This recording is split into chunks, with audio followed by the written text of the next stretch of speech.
Bonsoir à toutes et à tous, bienvenue sur le plateau du talk show du Phocéen. Hashtag LiveTalk, si vous voulez participer à cette émission, je vous le donne d'entrée, Facebook, Twitter et le forum du Phocéen. Voilà, allez-y, posez vos questions, réagissez en direct à tout ce qui se passe sur le plateau. On commence tout de suite avec le sommaire de cette émission. L'OM s'impose à Toulouse, une victoire qui entraîne des questions. Bien évidemment avec ce Kostas Mitroglou qui nous a fait un petit peu rêver hier soir. Valentin Rongier serait-il une bonne recrue pour le milieu de terrain de l'OM? Et puis il y a forcément ce match à Bilbao, un match qui pourrait nous ouvrir les portes des quarts de finale de l'Europa League. Ce n'est pas rien pour cette émission. Je me tourne vers notre table de journaliste, Romain Canuti, toujours très bien accompagné. Salut Romain. Salut. Chronia Paula Zito O Konstantinos. Voilà, j'ai appris une formule. Bon anniversaire, c'est ça? En grec.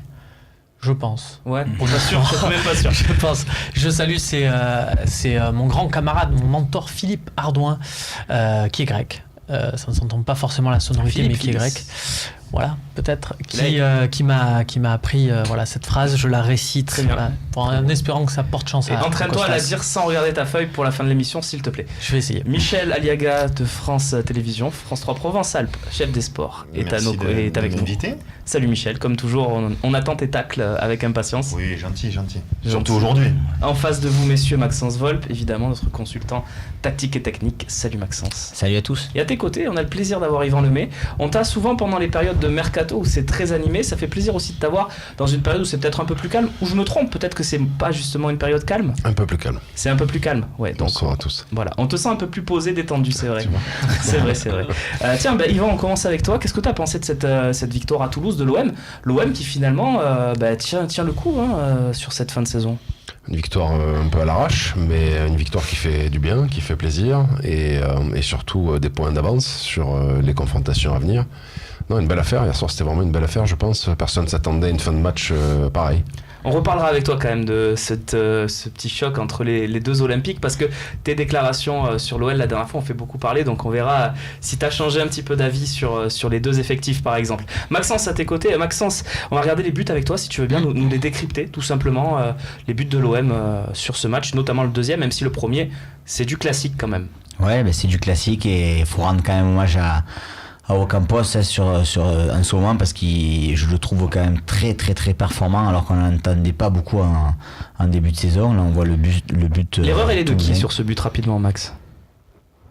Tu as Zambo quand même qui se fait passer assez rapidement et assez facilement. Et les latéraux. Et puis voilà. Et le but de Kostas Mitroglou, le fameux, revient en grâce à ce petit but qui va vraiment valoir cher en fin de saison, j'espère. Tu penses, Max, puisqu'on parle de Mitroglou, on va faire un tout petit mot là-dessus parce qu'on va évidemment en parler. Vous avez certainement des questions aussi sur Mitroglou, mais tu penses, Max, qu'il a un rôle prépondérant à jouer dans la fin de saison de l'OM, ou tu le vois encore loin de...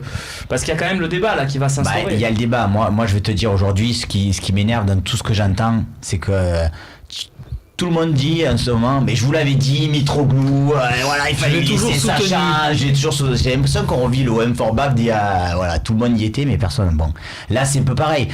Quand on a critiqué Mitroglou, j'en ai fait partie comme beaucoup. Bien sûr, il méritait largement d'être critiqué. Là, il avait marqué ses 3 buts, ça y est, il était lancé à Bourg-en-Bresse. Bon, là il a marqué très bien, mais en même temps c'est quand même aussi une super passe de Payet. Il fallait le mettre, je dis pas le contraire.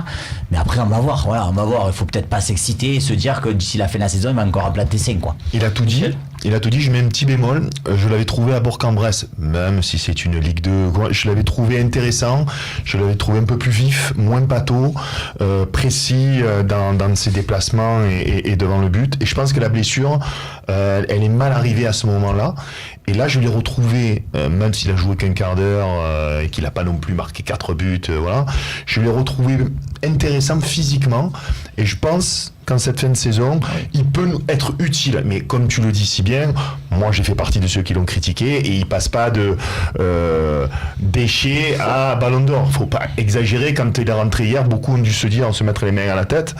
Mais moi je pense qu'il va être utile au Vélodrome, notamment quand dois marquer des buts sur des coups de pied arrêtés ou quoi. Il peut apporter. Serait-ce que pour faire tourner, si arrive à avoir aussi des scores acquis. Hein. Si vous voulez bien, on va écouter Rudy Garcia et son interview d'après-match avant de lancer le premier débat, qui sera sur le fait que Steve Mandanda était élu homme du match, alors que on on attend peut-être plus de l'Olympique de Marseille. Rudy Garcia, après la rencontre.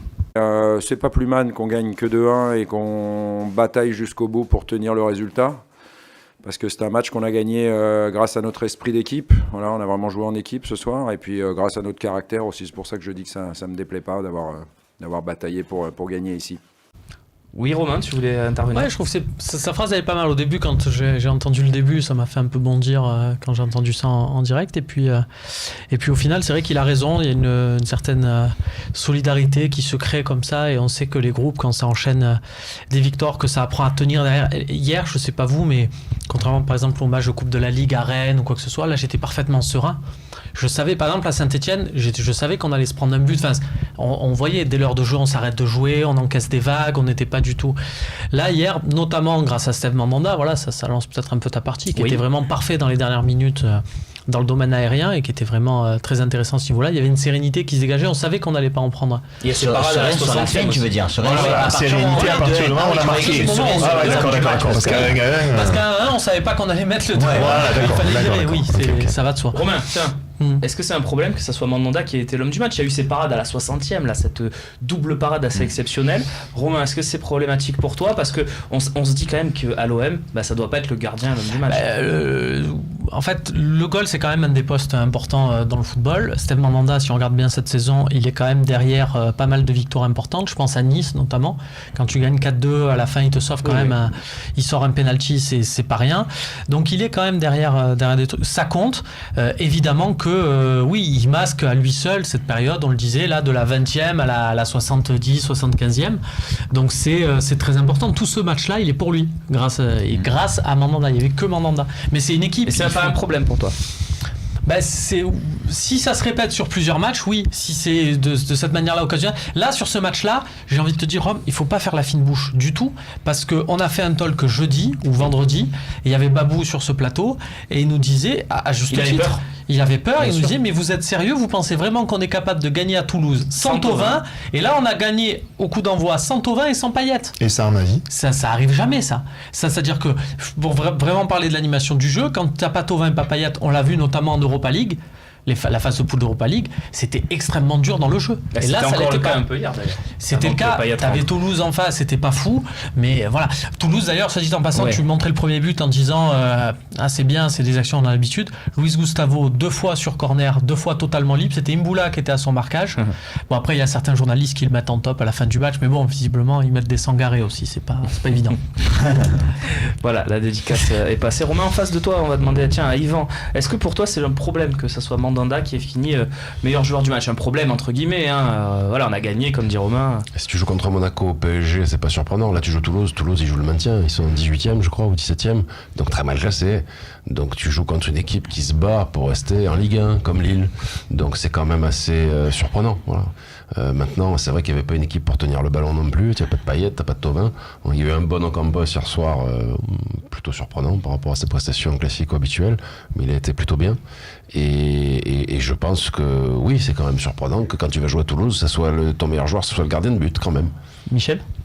Je suis surpris, je suis surpris du débat même, parce que il a le droit, le gardien, 2 fois dans la saison, une fois à Nice et hier soir, d'être décisif pour son équipe. On fait le 47e match de la saison, on est au bout du rouleau, on fait un match magnifique contre Bilbao avec du jeu, avec du ballon, on a le droit d'aller même chez le 17e, de souffrir, et que le goal te rapporte des points. Donc quel est le problème? Si 10 matchs sur 14, comme il a dit Romain, 10 matchs sur 14, le meilleur joueur de ton équipe, c'est Mandanda, oui. Mais hier, on joue sans Thauvin, sans Payet, avec un Luis Gustavo carbonisé, Rami qui est pas loin d'être carbonisé, Amavi qui est pas là. Tes 5 meilleurs joueurs, en gros, tu fais 20 bonnes minutes de jeu, tu mènes 1-0, après tu souffres, Mandanda il est là, et puis tu marques à la fin. Je trouve vraiment qu'on est très exigeant. Moi, je le dis, je kiffe cette équipe, j'adore. Ils ont un mental, ils lâchent rien.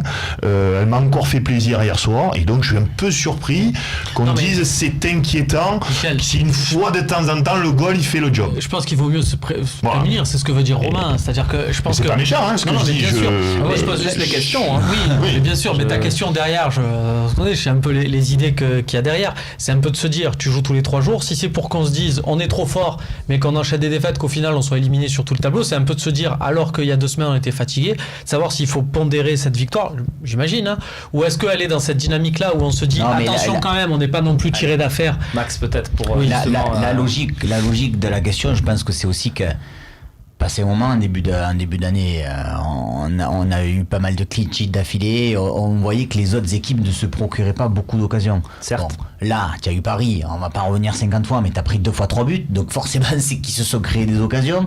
Derrière, tu prends encore des buts contre Bilbao, contre Nantes, même si c'est un penalty, et là, tu as encore énormément d'occasions pour Toulouse. Donc effectivement, j'ai la raison, hein. Moi, si Mandanda il me sort ces matchs-là à toutes les rencontres, je suis hyper satisfait, mais ça veut forcément dire aussi qu'à quelques millimètres près, tu peux prendre 2-3 buts sur cette rencontre, et forcément c'est la problématique. défense s'étiole pour toi ces dernières semaines. L'équipe, de manière générale. Ouais, voilà, l'équipe d'une manière générale. Quand tu regardes, quand tu regardes le match de Gustavo qui te tient justement ce milieu de terrain, aujourd'hui tu es percé de toutes parts. Mais les gars, si c'est au mois de septembre, je vous suis. Mais on arrive au mois de mars où on est bouilli, on est cramoisi. Donc on est défensivement, et c'est pour ça qu'on va énormément souffrir à Bilbao, on est fatigué. Donc c'est normal aussi quand même que de temps en temps, le goal, il t'aide et il te permette d'obtenir ses points à l'arraché. Jeudi, contre Bilbao, il n'a pas touché le ballon. Voilà, encore une fois, si c'est normal qu'on puisse gagner par le jeu et que de temps en temps, le goal te permette de gagner. Bien évidemment que le score il est un peu flatteur pour l'OM hier, qu'on a énormément souffert, qu'on a de la réussite. Mais je trouve que ça fait partie de la saison. Voilà. C'est le mot de la fin. Voilà, c'est la totale différence. C'est pour ça que des fois, à la lecture des scores, comme certains le font en regardant pas les matchs, je te dis contre Bilbao, on a pris qu'un but. On a pris un but, mais oui, mais le but c'est un penalty inexistant, sinon il marque jamais. Et si tu regardes le match de Toulouse, tu vas dire on a pris un but, c'est pareil. But, ouais. Sauf qu'en fait, si tu regardes le contenu du match, c'est pas du tout pareil parce qu'ils ont eu une dizaine d'occasions. Non, j'allais dire ça c'est ce que tu dis, c'est ce qui mérite aussi à chaque fois que je revois les notes des joueurs, parce qu'aujourd'hui ils ont tous des bonnes notes forcément parce que t'as gagné 2-1, mais tu aurais très bien pu perdre ce match de 1 et voilà, ils auraient tous 2 ou 3 points de moins et pourtant ils auraient fait le même match, hein, donc c'est sûr, Maxence. On va regarder un petit dessin d'Osti qui lui aussi notre dessinateur veut participer à ce débrief, il a le droit. Bounassar n'en finit pas d'étonner, l'opération échange de corps entre Dani Alves et Bounassar est un succès, mais les gens vont commencer à avoir des doutes. Voilà, il a trouvé Bounassar très bon, je pense que vous êtes assez d'accord sur ce match. Sur la deuxième offensivement, toujours pareil, il me surprend. Après, défensivement, sur le but aussi, il est un peu léger, Sakai est un petit peu léger, il fait limite un péno en fin de première mi-temps, il faut qu'il fasse attention sur les fautes, parce que c'est pas encore un défenseur, mais quel match, quelle activité, il a failli marquer, offensivement. Et c'est peut-être son meilleur match en délié. Grosse marge de progression encore, je trouve. Ouais. Il est bon jusqu'aux 20 derniers mètres, c'est ma théorie. C'est là où il faut qu'il progresse. C'est-à-dire qu'il n'a pas encore vraiment de passe décisive, vraiment d'un apport offensif net et établi. Un vrai, c'est à Saint-Etienne sur le centre de Sanson. Voilà. Là, mais c'est vrai que il a des crochets, des feintes, vraiment, il prend le meilleur de son poste d'attaquant qui l'adapte au poste de défenseur. C'est l'inverse de Dani Alves, parce que Dani Alves est bon que dans les 30 derniers mètres. Voilà. Ça prouve bien qu'un joueur a besoin de confiance, parce qu'il n'était pas du tout en confiance l'an passé. Le fait d'avoir reculé, il a repris de pied, et maintenant tu le remets lié, du coup il tire son épingle du jeu largement. Je l'avais jamais vu faire une frappe comme ça en 3 ans. Hein. On va regarder le classement si vous voulez bien, puisque l'OM, Yvan, est 5 points devant Lyon. On en parlera. Tiens, mais on va en parler maintenant, parce qu'il n'y a pas de partie sur Lyon ce soir, donc c'est peut-être le moment. Yvan, tu nous avais dit que Lyon était supérieur à l'OM dans tous les secteurs, quasiment. Est-ce que tu es toujours... Je parlais de recrutement. Je parlais de recrutement. Mais tu partages toujours, cet avis ? J'ai dit que l'Olympique lyonnais recrutait mieux depuis 2 saisons, pour moi, selon moi, par rapport à l'argent qu'ils mettent sur le marché, aux joueurs qu'ils prennent, aux joueurs qu'ils pourront revendre, travailler mieux que l'Olympique. Et tu es toujours de cet avis ? Voilà ce que j'ai dit, j'ai pas parlé du jeu. Tu es toujours de cet avis ? Écoute, j'ai tendance à dire que Mendy à gauche c'est plus fort qu'Amavi, le petit du Havre, ils auront certainement des offres sur Mendy à 25 ou 30 millions, qu'à ma vie, il va rester un moment chez nous, malgré le bon joueur que c'est, que ce qu'ils ont fait avec un Ndombele, qu'ils ont payé assez cher. Moi, j'adore ce joueur. Il ira en équipe de France ou pas. Ils ont payé aussi cher que Gustavo. Ou pas. Oui, sauf que Ndombele, il a 22 ou 23 ans et l'ami Gustavo, il a 30 ans et au mois de mars, il est déjà fribouille, comme a dit Michel. Donc, c'est ça aussi qu'il faut réaliser. Après, tu prends un Cornet qu'ils ont payé 400 ou 500 000 euros, ils ont des offres à 15 millions. Toi, t'as acheté Ocampos à 11 millions et il les vaut pas aujourd'hui, malgré son match d'hier. Donc, moi, je raisonne de manière professionnelle. Je suis supporter de l'Olympique de Marseille. Je suis Marseillais. Mais je raisonne d'une manière professionnelle sur une valeur d'effectif et sur un recrutement effectué. Mariano Diaz à 8 millions, c'est le prix de Germain. Est-ce qu'aujourd'hui, Mariano Diaz a mis plus de buts que Germain et que Mitroglou, mais il a mis exactement le nombre de buts des deux réunis. Et toi, ça t'a coûté 23 millions, eux que 8 millions. C'est incontestable de dire qu'ils travaillent mieux. Mais c'était bien de le préciser parce que ça avait beaucoup fait réagir, Yvan. Je rejoins Yvan sur les jeunes. Voilà, là ils sont largement meilleurs que l'Olympique de Marseille. En revanche, sans parler de la formation, ça c'est la formation. Mais je le mets avec, si tu veux. On les a jamais sortis à l'OM en 20 ans. En revanche, je trouve quand même que, et c'est la différence qu'il y a les 5 points aujourd'hui, selon moi, c'est l'expérience. C'est-à-dire que l'Olympique de Marseille est beaucoup plus expérimenté et qu'un Mandanda, un Rami, un Luis Gustavo, un Germain qui est, même s'il fait une saison moyenne, un Payet, font que les gros matchs comme ça, ils perdent moins de points. Lyon, après la Coupe d'Europe, par exemple, ils ont perdu beaucoup de points. Et je trouve qu'au niveau expérience, on est supérieur à eux au niveau recrutement. Parce qu'on a une équipe plutôt de trentenaires. Oui. La problématique, elle est que Lyon, dans 2 ans, ils auront encore une équipe. Et que nous, dans 2 ans, on aura une maison de retraite. L'OM a recruté intelligemment dans les 2 années à venir. Non, mais c'est pour ça que c'est le contexte qui est différent. L'OM, on partait de beaucoup plus loin. Lyon, le projet mûri depuis quelques années et nous on était obligés d'avoir des résultats immédiats. C'est pour ça que tu parles du recrutement. Pour moi, le recrutement qui a été fait cet été, c'est un des meilleurs de l'OM depuis des années. Il y en a qui me sortent que le recrutement de Labrune, le projet Dortmund, c'était génial avec le recul parce que Mendy brille à City, tout ça, c'est gentil, mais c'est 3 ans après. Mais tu joues en Champions quand même à ce moment-là. Oui, mais moi ce que je veux dire, c'est que tu joues en Champions quand même. Oui, Thauvin, il est bon quand il est bon depuis 1 an, 1 an et demi. Moi je te dis que là, quand tu recrutes des Adil Rami, des Luis Gustavo, ils sont bons au bout d'une semaine et demie. C'est ça la différence. C'est pour ça que pour moi le recrutement qui a été fait cet été à l'OM, il est très bon, mais l'OM n'avait pas le choix. Il fallait prendre par exemple Rami à la place de Mariano parce que Rami, de suite, il allait t'apporter non seulement sur le terrain mais aussi dans la cohésion du vestiaire, ce que j'imagine Mariano les exemples, c'est vrai que tu voulais dire Mariano ou Marcelo?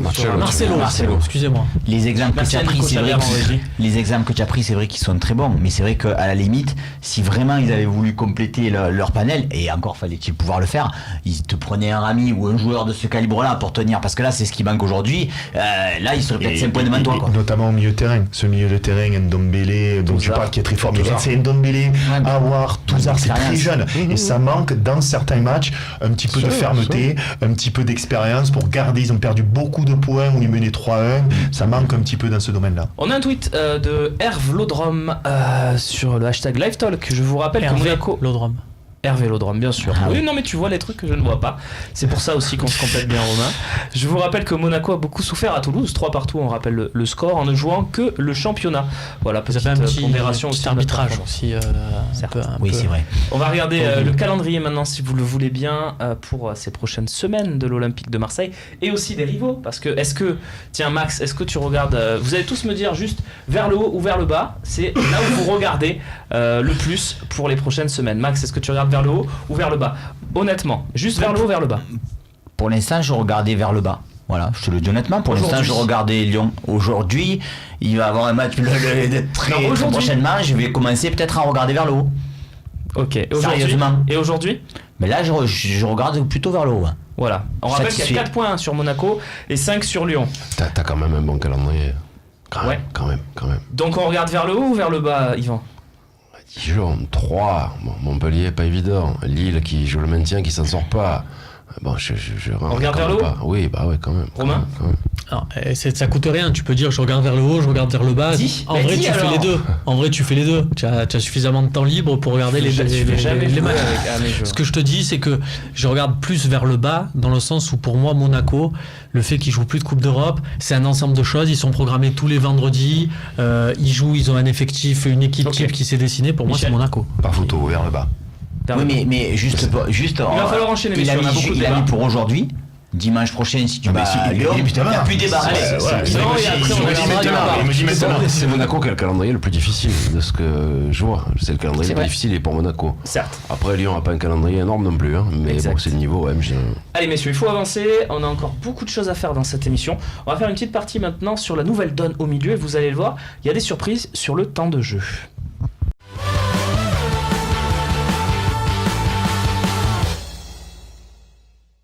Bienvenue dans le nouveau milieu de l'Olympique de Marseille. On va vous proposer le temps de jeu sur les 5 derniers matchs. Vous allez voir qu'il y a des surprises, notamment dans les dernières positions, puisque ce sont Morgan Sanson et André-Franck Zambo-Anguissa qui les occupent, alors que Romain, ces dernières semaines, on avait plutôt tendance à les mettre dans la fameuse équipe type. Que ce soit Sanson en 10 avec la gauche ou Zambo avec Gustavo dans le milieu. Donc c'est pas forcément eux qui tirent leur épingle du jeu en ce moment, c'est plus Ocampos et Lopez. C'est ça, c'était la configuration dite des matchs, configuration type, des gros matchs, et puis on a vu que ça a bien changé. Après, il faut reconnaître que là, sur les 5 derniers matchs, tu comptes un match de Coupe de France, tu comptes un match de Coupe d'Europe, donc il y a ce fameux turnover, mais tu vois que dans ce turnover, c'est vrai qu'on la voit au final, la gestion Garcia là, bon, t'as Luis Gustavo tout en haut, 418 matchs, qui se détache nettement des autres, et puis après, pour le reste, ça se rejoint, mais un Lucas Ocampos, de par son activité, du fait qu'il puisse jouer dans cette configuration tous les 3 jours, un Maxime Lopez, ça prend... On rappelle évidemment que ce sont des milieux de terrain. Voilà. Oui, on n'a pas tout le monde, mais... on a pris ceux qui occupent les fameuses 5 places au milieu de terrain. Et on précise qu'il n'y a pas Youssouf Sarri aussi. Voilà, on a Nibouba Kamara. Voilà, Michel, est-ce qu'il y a une nouvelle donne? Est-ce que pour toi, Sanson, Zambo, ils ont perdu des gros points ces derniers temps? Qu'est-ce que tu en penses de tout ça? Moi, je pense que Sanson, depuis un mois, il est en retrait. Depuis son but à Saint-Etienne, il est plus du tout décisif. Que Maxime Lopez, depuis 2 matchs, il est en nette progression et notamment à domicile, et que donc il prend la place entre guillemets de Sanson. Zambo, il fait des matchs moyens, des matchs bons, des matchs pas très bons. Il stagne un petit peu. Je pense qu'il va jouer à Bilbao jeudi. Donc oui, ça a évolué. Mais c'est là la force de Garcia. Quand on regarde la composition d'équipe qui sort hier à 8h, tous on est surpris.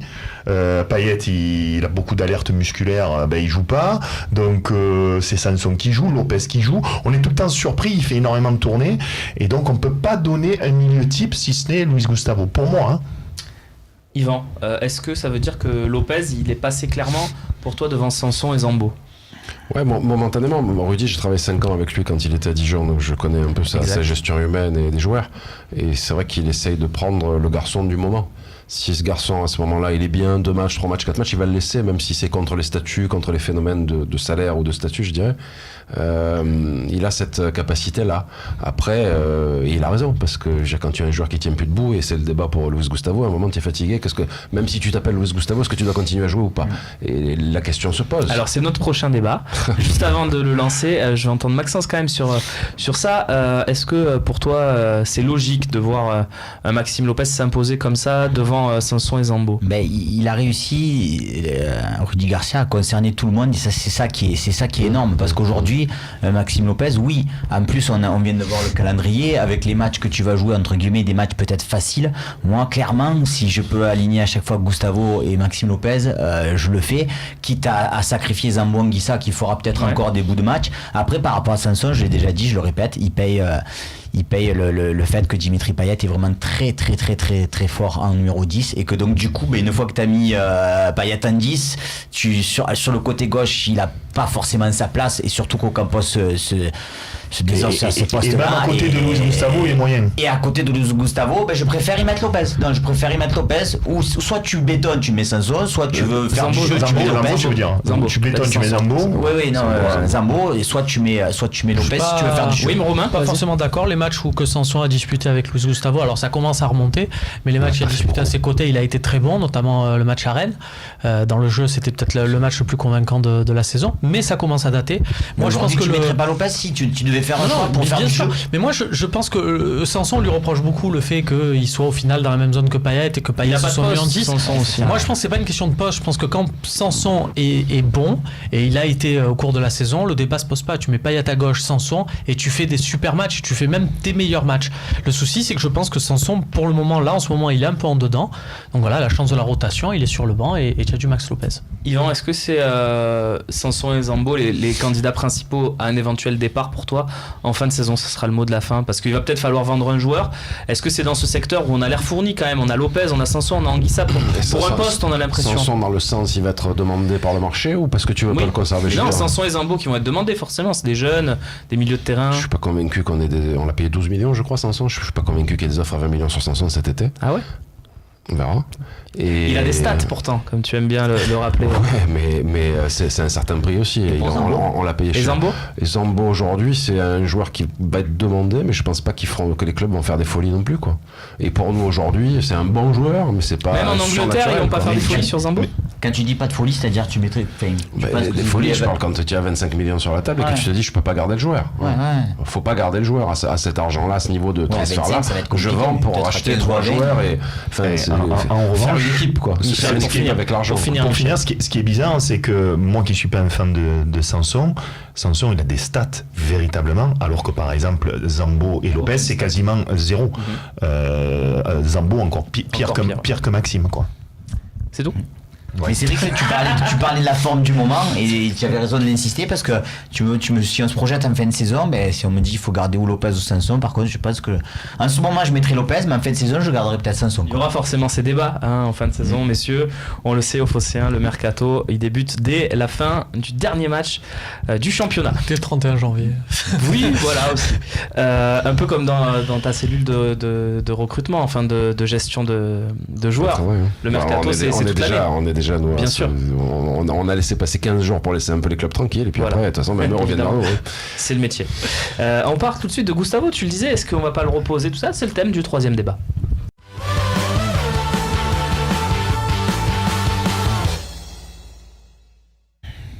On l'a vu, Luis Gustavo, c'est très très très fatigué. On commence à se le dire depuis 2-3 matchs où on trouve que le Brésilien tire un peu la langue. Déjà contre Nantes, on l'a peut-être pas trouvé fabuleux ici au Phocéen. Contre Bilbao, c'était un peu mieux, évidemment. Il a été à la hauteur de son équipe, on va dire. Et là, Michel, à Toulouse, c'était compliqué pour Gustavo. Moi, je dis que ça fait même 1 mois et demi. 1 mois et demi, ah ouais. Ouais, ça fait 1 mois et demi parce qu'il a tellement été exceptionnel. C'est aussi ça. C'est qu'il a tellement été exceptionnel pendant 3-4 mois que quand il était bon, moi je trouvais qu'il était même un peu moins bon.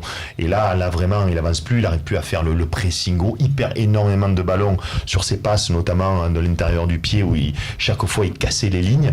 Donc là vraiment hier soir, malgré tout il est là. Il a failli marquer et là, le premier but il est là, donc c'est pour ça que le débat qu'on va avoir là, moi je vais peut-être être un peu le seul à le défendre, mais malgré tout il est vraiment pas bon. Mais même pas bon, qu'est-ce qu'on a de mieux? Mais il est important, quoi. Il est là. C'est ça, il est vraiment pas bon. Non, il est super bon. C'est sûr que c'est bien de dire il est pas bon par rapport à ce qu'il faisait avant, mais c'est sur l'échelle Luis Gustavo. Oui. Sur l'échelle normale, il est quand même au-dessus de tout ce qui peut se faire à ce poste-là. Pas d'accord.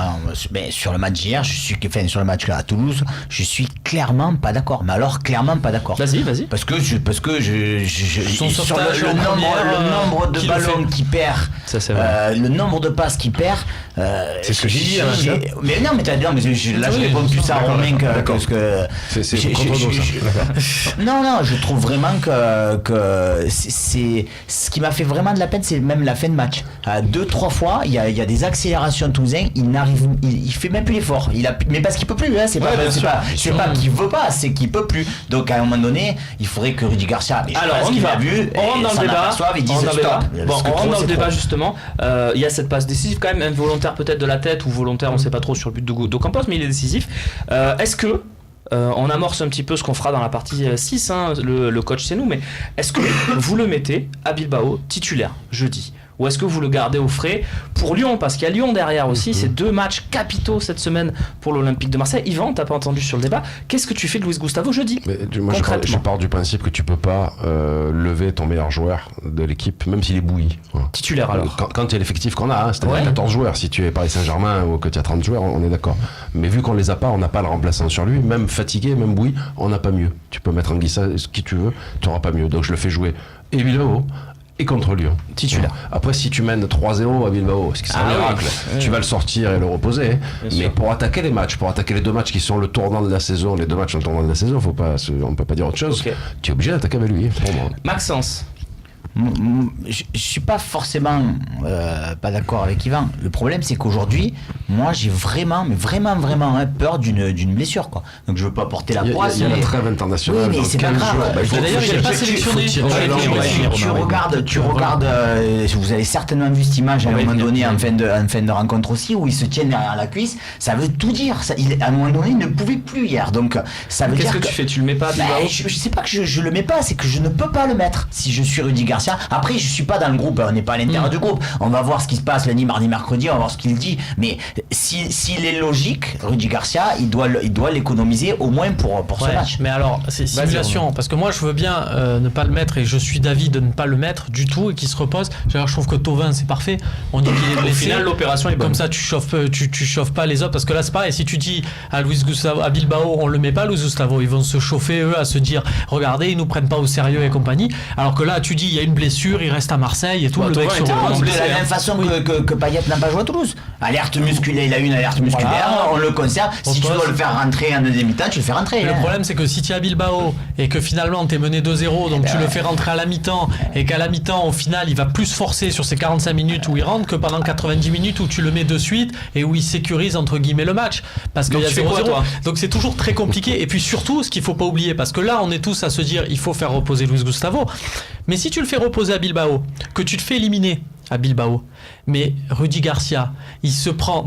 Souvenez-vous déjà le traitement après la Coupe de France, où tout le monde a dit il a galvaudé la Coupe de France et c'est pas du jeu et c'est pas l'Olympique de Marseille, et pensez aux mecs qui ont fait les déplacements et compagnie, parce qu'il les a fait sortir à l'heure de jeu. Ouais. Il serait peut-être encore plus cramé s'il n'était pas sorti. Et que tu as sorti pour justement le machin, il est mort. Tous les faire les débats. Qu'est-ce qu'on fait, Romain? Et s'il joue et qu'il se blesse gravement et que tu l'as plus jusqu'à la fin de la saison, qu'est-ce qu'on dit? Moi je pense que tous, mais ça faisait moins, comme il l'a dit. Je rejoins Yvan. Je pense qu'il faut prendre le risque dans le sens où il y a la trêve internationale qui arrive et il n'est pas sélectionné avec le Brésil. Il y avait toujours ce petit doute. Il y a la liste, c'est fini, je pense pour lui, puisqu'on sait c'est la dernière fenêtre. On va lire quand même les mecs de son poste, Casemiro, Fernandinho, Paulinho, Renato Augusto. Paulinho et Renato Augusto, ça joue quand même bien au-dessus. Donc en fait, c'est vraiment ces deux. Ils jouent qu'avec un milieu défensif, voilà, dans son registre. Et il y a Casemiro, évidemment. Ils ont Casemiro et ils ont Fernandinho. C'est un peu les deux. Fernandinho, il est titulaire dans la meilleure équipe d'Europe à l'heure actuelle. Donc j'aime beaucoup Luis Gustavo, mais il faut reconnaître, et en plus voilà, il a enchaîné les matchs. Donc je pense que là c'est mort pour Luis Gustavo. Moi je suis entraîneur, je le prends. Hein. Mais bon, c'est moi. Il faut pas le faire reposer, Romain. Il est trop important. Écoute-moi, il se blesse. Je crois qu'on sous-estime ce qui va nous arriver jeudi. On va se faire marcher dessus. On va en parler, t'inquiète pas. Et donc, Luis Gustavo, même fatigué, même avec une béquille, tu le mets. T'as pas de son niveau, comme ça. Il y a 2 matchs à bloc, il finit carbonisé, il se repose pendant 15 jours. Il se repose 15 jours, il y a la trêve internationale. Peut-être que le coach, il va lui poser des questions aussi. Et lui dire, je m'en fous. Même Luis Gustavo bouillit, je le mets, peu importe, on va tellement souffrir jeudi. Je le mets jeudi, dimanche, il est trop important, il n'y a pas à discuter. Vous seriez certain qu'il fasse exactement le même match qu'à Toulouse. Trop important. Vous le mettez quand même, juste pour qu'il soit là, qu'on voit que les autres voient sa tête. Il est trop important pour moi, Max. Pour moi, il est trop important. Pour les autres, pour les partenaires, pour un match comme ça, il est trop important. 2 béquilles, on va le mettre sur le terrain. Après, quand on saura... Quand on saura... Si on a une demi-finale de Coupe d'Europe à préparer et qu'on a 8 points d'avance sur Lyon courant avril, on le fait reposer un match, 2 matchs, etc. Voilà. Allez, on a... Tierno Ndiaye sur le forum. Luis Gustavo non sélectionné avec le Brésil. Bonne, mauvaise nouvelle. On en a un petit peu parlé. C'est plutôt une bonne nouvelle pour l'OM. Mauvaise nouvelle pour lui, évidemment. Mais bonne nouvelle pour l'Olympique de Marseille. On passe. Oui, la sélection avec le Brésil, c'est très bien quand tu as entre 20 et 25 ans et qu'il y a un transfert à venir où là tu coûtes beaucoup plus d'argent. Mais Gustavo, il sera plus transféré, donc il vaut mieux qu'il se repose. Allez, on passe à la. Il sera plus transféré, espérons-le. On ne sait pas, c'est le football. On passe tout de suite à la partie suivante. On va faire une petite partie mercato. Elle va aller vite. Ça se concerne Valentin Rongier.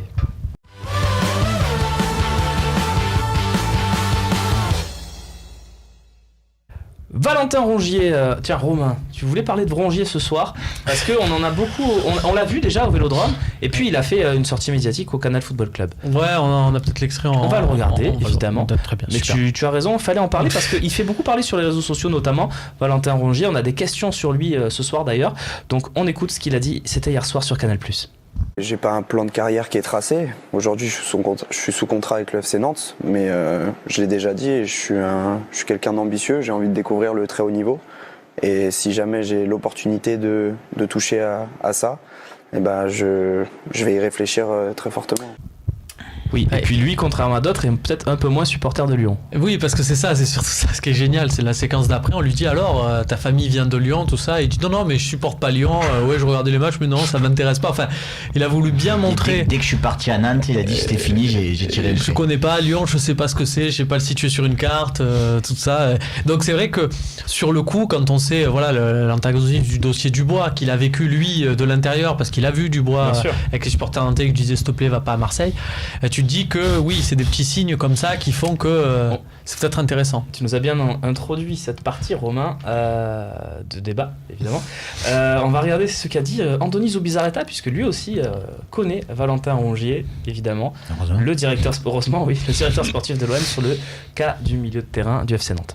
C'est un très bon joueur, mais il est dans un grand club comme c'est Nantes. Il faut tout respecter dans le monde du football. Ce type de joueur, qui, comme il comprend le jeu, il joue un peu plus vite, si sa vitesse peut-être c'est pas sa qualité, mais il joue vite parce qu'il comprend le jeu, il s'anticipe, il aime le football. Et ça c'est d'avoir des joueurs qui aiment le football, c'est toujours intéressant dans tous les clubs, mais dans le football français, dans la ligue, d'avoir des joueurs comme lui, c'est toujours intéressant. Voilà, charmé, qui fait du zoubi quand il parle. Tiens, et puis Rongier, on me le soufflait dans l'oreillette, c'est Camille, qui est avec Nicolas en régie, qui est le seul Nantais qui avait reconnu qu'évidemment il y avait pénalty pour l'OM, etc., etc. Voilà, donc pour apporter de l'eau à ton moulin, Romain. S'il est honnête en plus. Rapidement, parce qu'on a beaucoup de choses, on a Bilbao juste après. Est-ce qu'il vous intéresse, Valentin Rongier, pour l'OM l'année prochaine? Est-ce que ça serait une bonne recrue? Tiens, Yvan, forcément. Est-ce qu'on est dans ce qu'on souhaite, ou dans le Champions Project, ou dans le pas d'argent? Fais-nous une analyse, vas-y. J'aime beaucoup le garçon et le joueur. Après, je pense que si tu as de l'ambition, que tu vas aller jouer à la Champions, faut un autre type de joueur. C'est pas suffisant. C'est pas suffisant si tu vas aller jouer à la Champions League. Romain? Je sais que tu es charmé. Non, je suis à fond, mais je suis à fond aussi du contexte général. C'est-à-dire que ce mec-là, là tu dis si on veut, mais on pourra pas avoir N'Golo Kanté. Non plus. Sans acheter un joueur. N'Golo Kanté, tu l'avais pour 5,5 millions, mais votre ami Bielsa n'en a pas voulu. Ouais, bon, tu l'aurais aujourd'hui, N'Golo Kanté. Il y a eu, ouais.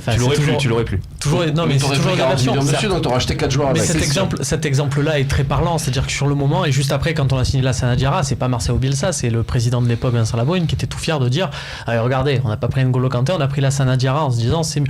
Moi, mais c'est sûr, tu aurais pu avoir les deux aussi. Maintenant, voilà, dans la disposition de l'Olympique de Marseille, Rongier, ça m'intéresse parce que de toute façon, Rongier, s'il va signer au FC Séville comme ils font tous, on va dire ah ben voilà, les clubs français, ça s'intéresse pas à ces joueurs et derrière il triple son prix. Je pense que Rongier, il peut s'inscrire vraiment dans le profil de ce que fait l'Olympique de Marseille, qui est très intéressant techniquement et que faut arrêter de se dire on va pas avoir à ce poste-là combien ça vaut aujourd'hui Rongier sur le marché? Il faut voir si Nantes sera européen, pas européen. Je pense une dizaine de millions d'euros. Et je pense que c'est intéressant parce que ça n'a pas non plus de pomper un salaire énorme. Et c'est intéressant parce qu'il y a des perspectives de revente ou autre. Et que quand tu peux séduire, attirer un joueur comme ça et le mettre dans ce cycle-là. Merci Romain. Michel, Séville qui ne jouera pas la Ligue des Champions la saison prochaine. C'est un petit détail. Nous, on peut peut-être la jouer. Moi, Rongier, ce qu'a dit Yvan, un bon petit joueur, mais avec Sanson, avec Lopez, avec Zambo, qui sont des profils différents. Est-ce que c'est vraiment mieux Moi, supporter de l'Olympique de Marseille, on est l'OM. Si on joue la Ligue des Champions la saison prochaine, j'aspire à mieux, franchement. On a déjà Rongier en fait avec Sanson. Non pour moi, on l'a déjà. Après, c'est un bon petit joueur. Hein, il n'y a pas de souci. Hein. Coupe de la Ligue. Mieux, c'est quoi pour vous? Je sais pas, j'ai du mal à me. Non, mais l'idée c'est de dire de ne pas empiler les bons joueurs. Oui, moi, je préfère avoir un très bon joueur que 2 bons joueurs. C'est le cas devant, c'est le cas avec l'attaque de Mitroglou, tu avais largement il y a deux bons joueurs, on va rien dire sur le grec.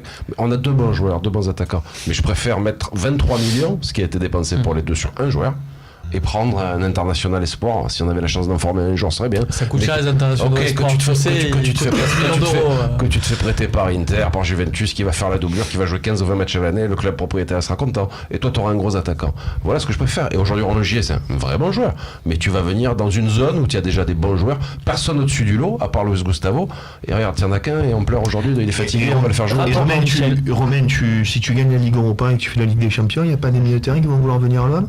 Bah, tu veux qui? Yohan Cabaye? Moi, je préfère Rongier. Hein. Ah, moi, non, pas Cabaye. Mais alors, dis-moi, donne-moi des noms. Mais je vais pas te citer un nom proprement dit, parce que ça serait à la fois prétentieux ou présomptueux, et puis je ne connais pas s'il a envie, s'il n'a pas envie. Je dis que Rongier, bon joueur de ballon. Tu prends Fofana ou Dinez, que tu fais jouer Luis Gustavo. J'aspire à mieux. C'est 2 fois mieux. C'est 2 fois mieux qu'Rongier aujourd'hui. Voilà. Le type, il a 3 ans l'Angleterre, Bastia, 2 ans d'Udinese titulaire, et c'est mieux qu'Rongier, et plus près qu'Rongier. J'ai pas l'intérêt, on parle de joueur. J'ai vu jouer hier après-midi, il a encore passé un palier le joueur. Maxence, pour conclure ce débat. Ouais, mais je vais pas être original. Là, je suis d'accord avec Michel Yvan, et je rajouterais même par rapport à ce que disait Romain. C'est vrai qu'on pourrait faire une plus-value sur un joueur comme Rongier. Sur ça, il a raison. Mais encore faudrait-il, comme il le précisait, qu'il soit titulaire, qu'il joue. Parce que si c'est pour qu'il fasse des bouts de match, qu'il soit dans une rotation, au final, la plus-value, tu la feras peut-être pas. Donc, après, je suis pas fan. Il aime le ballon, il aime pas le tennis. Alors, Romain, on va voir si nos téléspectateurs sont de ton avis. Tu l'as vu ces derniers talks. Souvent, il n'était pas forcément de l'avis de la majorité sur le plateau. Donc, on va demander, tiens, pour 10 millions, seriez-vous prêt à acheter Valentin Rongier? Tout simplement, c'est un peu le débat qu'on a eu dans cette émission. Serait-ce une bonne recrue, voilà, pour l'Olympique de Marseille la saison prochaine? On passe tout de suite à Bilbao et à l'avant-match avec une partie où on va montrer ce qu'ils ont fait ce week-end, les Basques.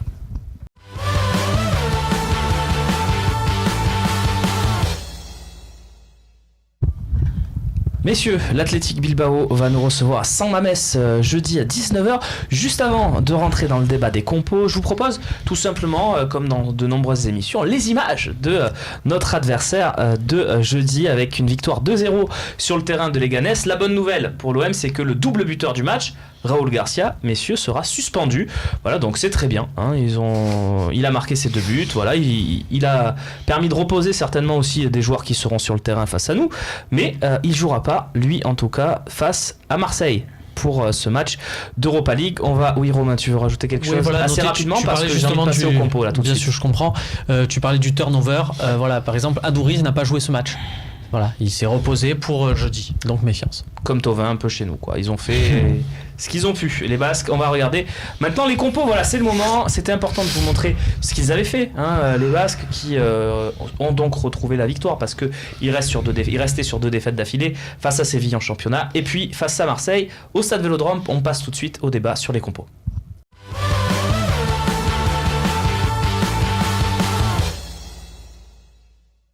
Très bien, c'est exploitable. Allez, on passe tout de suite à l'avant-match, messieurs, avec les compositions d'équipe. On va commencer par Bilbao. On va regarder ce qu'on aura face à nous. Et puis après, on fera le coach chez nous. Je sais que c'est une rubrique que vous affectionnez. Elle revient ce soir. Donnez-nous votre compo aussi. Hein, hashtag LiveTalk, Twitter, Facebook et le forum. Vos questions aussi qui arrivent dans une dizaine de minutes dans la partie questions-réponses. Romain, une compo sans grosse surprise, mais évidemment avec une rotation due aux 2 suspendus. Voilà, c'est ça. Donc c'est au milieu de terrain. Ça va être Itour Aspé qui était rentré et probablement Vesga parce qu'il y a Cordoba aussi qui peut jouer à ce moment-là. Sousaïta passé dans l'axe, mais vu que c'est une configuration vu que c'est justement c'est pour ça que je pense que ça pourrait être plus Vesga. Cordoba jouera. Après ça reste de l'ordre du détail, dans le sens où c'est leur composition, on va dire Coupe d'Europe, et que leur point fort, on l'a vu au Vélodrome, ça va être des Marcos, Adouriz et Iñaki Williams. Leur côté droit, quoi. Si voilà. Donc messieurs, c'est le moment. Le coach, c'est nous. petits mètres face à ce Bilbao. Michel, tu nous promets l'enfer de Bilbao. Qu'est-ce qu'il y a d'infernal dans cette équipe? Parce que l'enfer, quand je dis l'enfer, je veux dire dessus, tu as dit. Oui, je le pense. Je le pense parce qu'ils ont été vexés, humiliés. J'ai vu les Espagnols à la fin du match dans les temps dans lesquels ils étaient, les journalistes.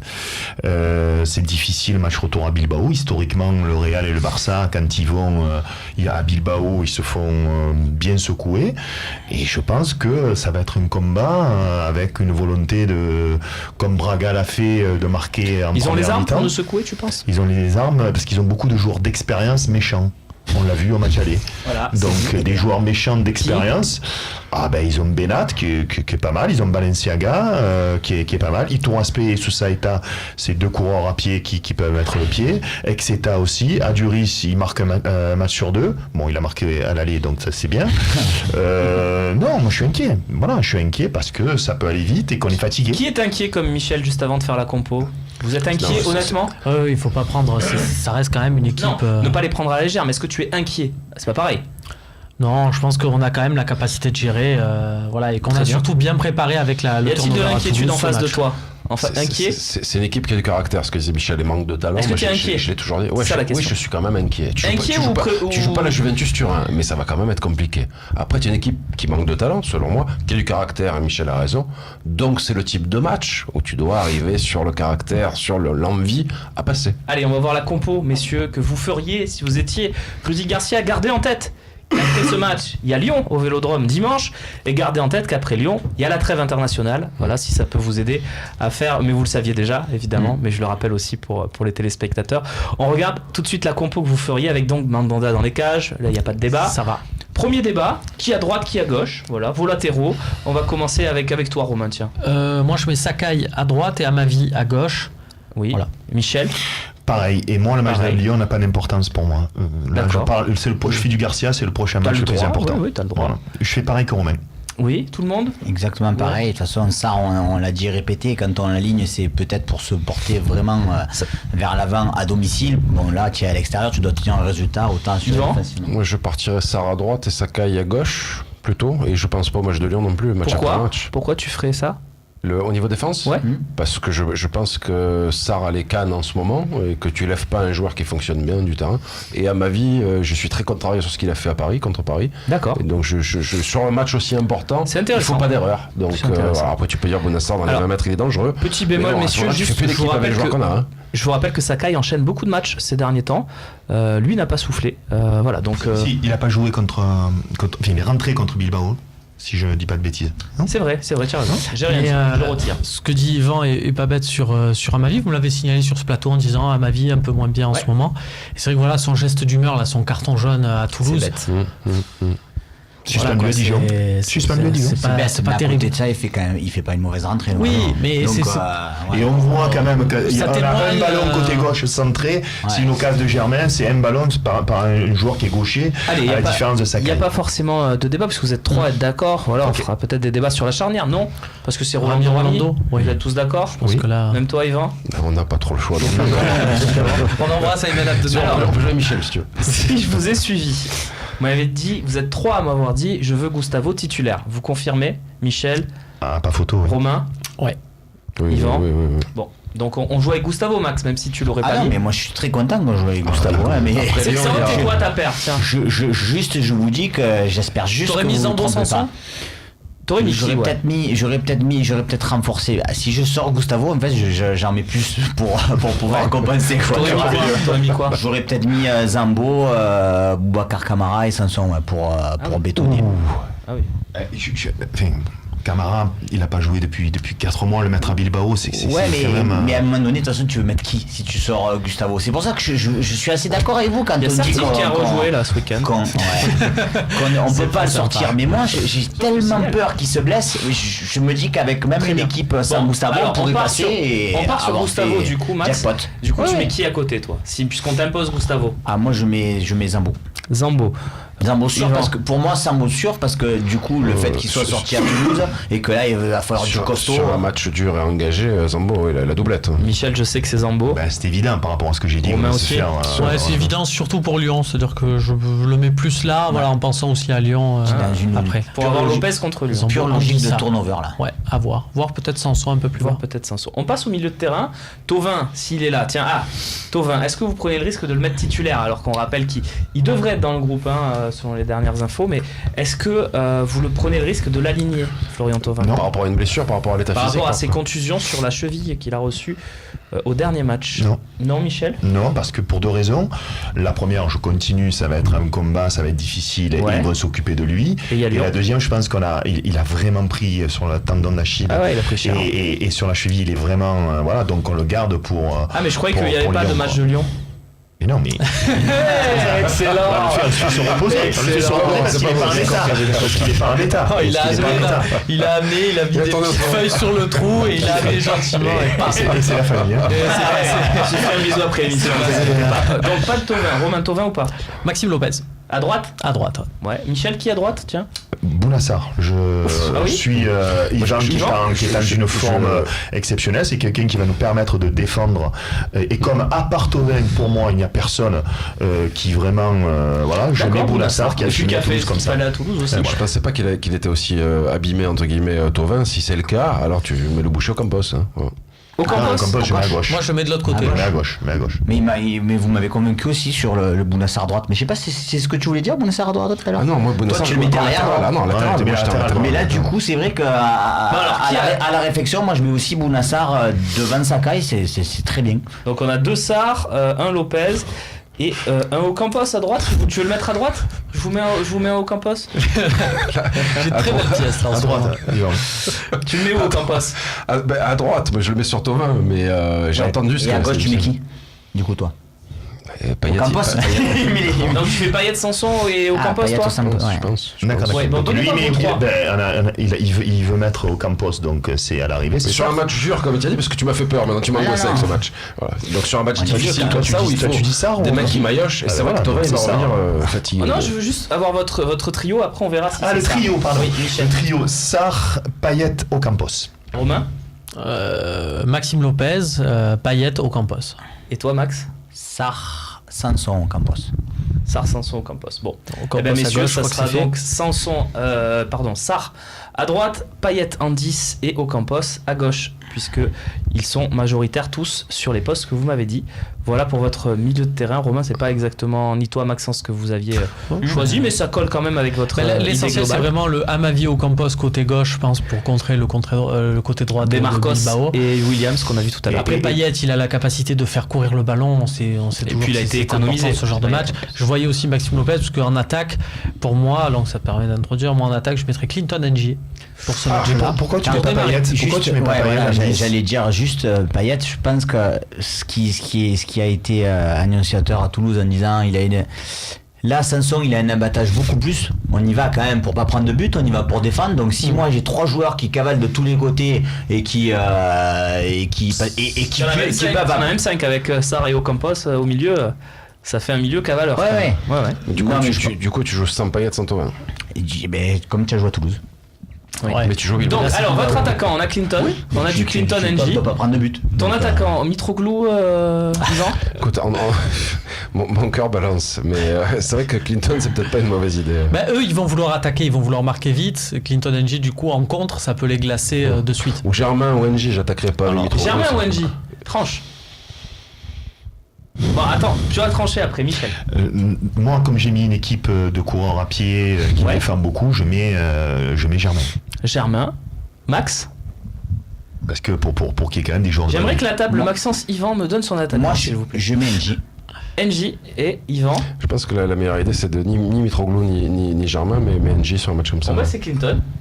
Un peu à la surprise générale quand même. Mais quand tu vois le match de Germain hier, encourageant, sans penser à Lyon, puis à Lyon quand même. En revanche, Payet, il va falloir qu'il soit précis dans ses passes, parce que ça, Renji au Campos devant. Il va se sentir un peu seul au niveau de la technique. Voilà votre propos. Je vous rappelle qu'en marquant un but sur la pelouse de Bilbao, l'OM est quasiment assuré d'aller au moins en prolongation, puisqu'il faudrait qu'ils en mettent 3, voire 4 pour nous éliminer, quoi. Donc un but marqué, c'est très intéressant. Attention, il y a des équipes qui gagnaient 4-0, qui sont dit si on met un but, c'est bon. C'est important parce qu'en fait, on est dans le cas du Real contre Paris et qui sont allés à Paris, ils ont joué, quoi. Voilà. Donc il faut quand même qu'on a joué, quoi. Surtout qu'on ne sait pas le faire, on ne sait pas rester. Ça c'est sûr. Voilà. On conclut là-dessus, on va regarder les questions-réponses, messieurs, si vous le voulez bien maintenant. Voilà, on a vu votre compo. Place à vos questions.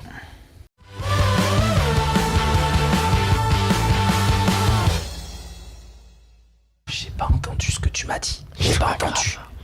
C'est pas grave. Allez, on est parti sur les questions-réponses. Romain nous chuchote des trucs pendant les jingles. C'est ça. C'est magnifique. On passe à la première question. C'est Nico Amskas. Pourquoi tout le monde tombe sur Germain ? Il n'a pas marqué, mais il a eu des occasions. Il sera utile en fin de saison. Pourquoi vous tombez sur Germain, messieurs ?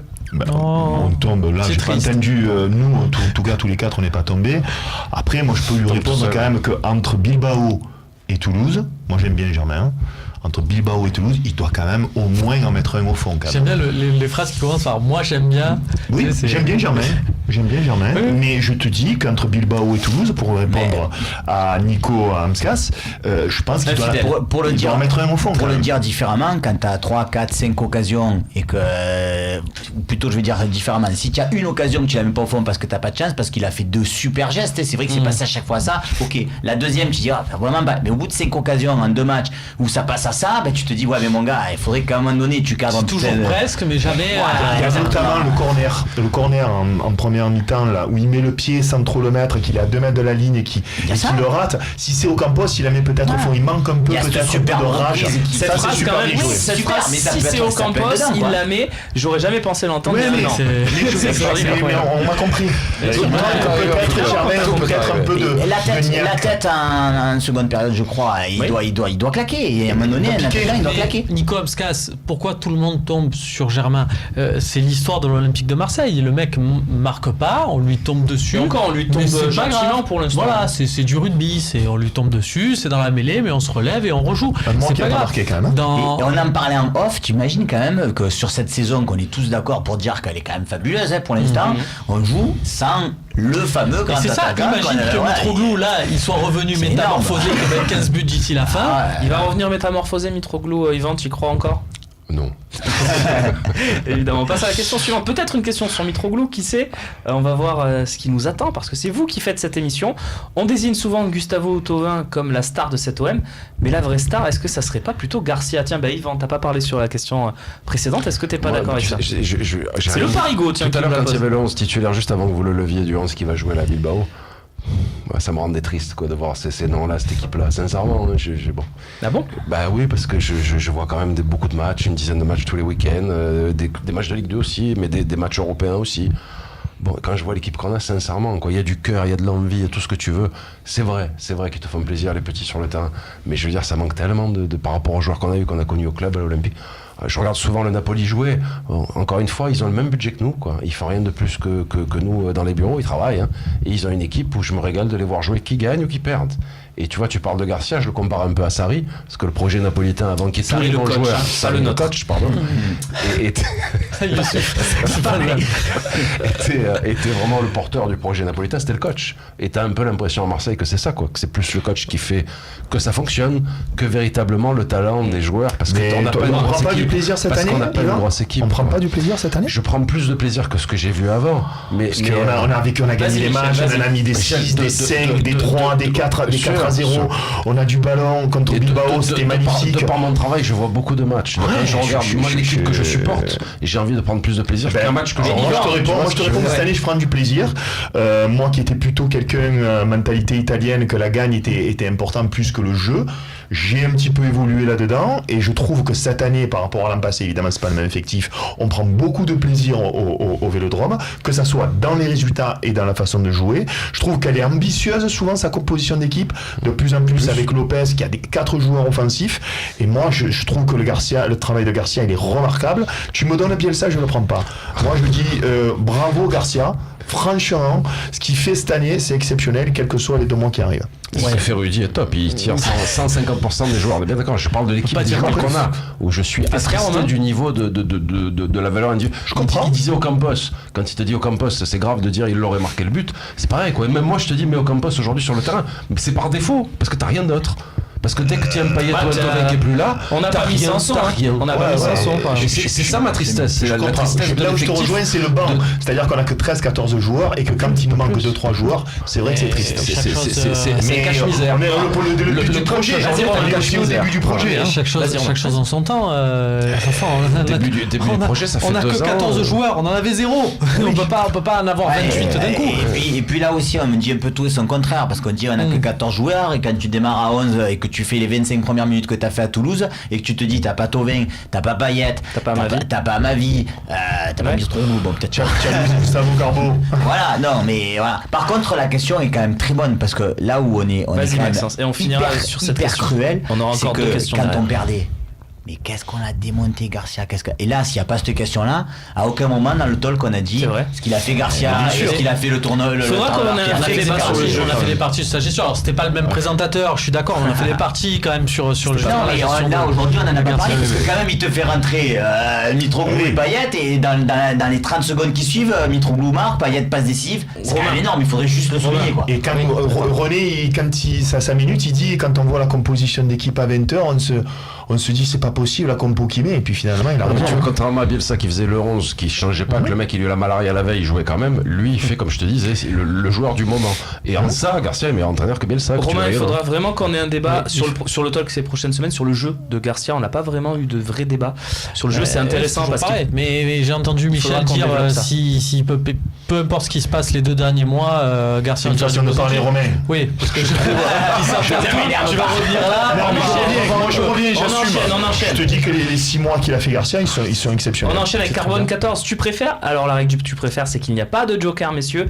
Tu préfères perdre à Bilbao et être éliminé, ou tu préfères être qualifié à Bilbao et perdre au Vel contre Lyon? Et je sais que ça vous tracasse si tu préfères. Je vois Romain serein.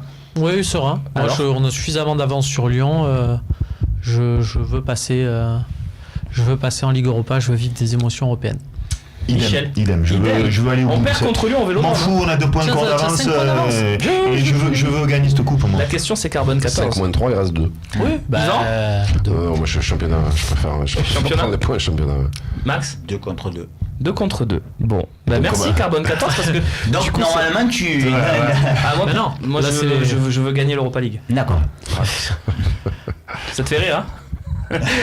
Allez, voyez-vous l'OM en finale de l'Europa League? Bien sûr.